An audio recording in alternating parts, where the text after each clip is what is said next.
results from our exclusive Eyewitness News Providence Journal poll. It may become a hot issue on the campaign trail. Should taxpayers pay back millions to investors for the 38 Studios debacle? We wanted to take your temperature on this controversial topic and if the case to pay the bill is resonating. Let's get to Target 12 investigator Tim White, who has the exclusive results in campaign 2014.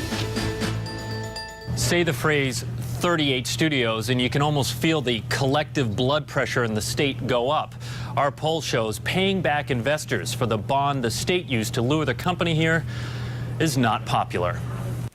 After the epic collapse of Curt Schilling's video game company 38 Studios, Rhode Island taxpayers are on the hook for $90 million to pay back investors for the money used to get Schilling's business to move to Providence.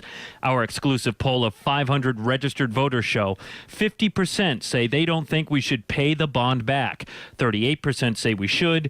13% aren't sure.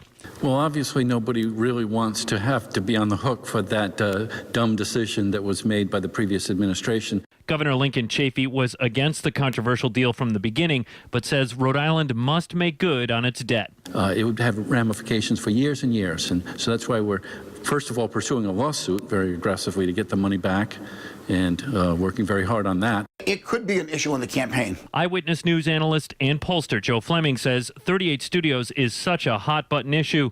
The aspect of paying back investors could be a headache for some gubernatorial candidates. The question is, how much will the voters say, I'm deciding who I'm voting for governor based on the 38 Studio bond issue? I don't know if it'll be that big of an issue that's going to be their deciding factor on who to vote for. Our poll finds women feel more strongly about this issue than men. 54% of women tell us they don't think we should pay investors back, compared to 46% of men. With the Target 12 investigators, Tim White, Eyewitness News.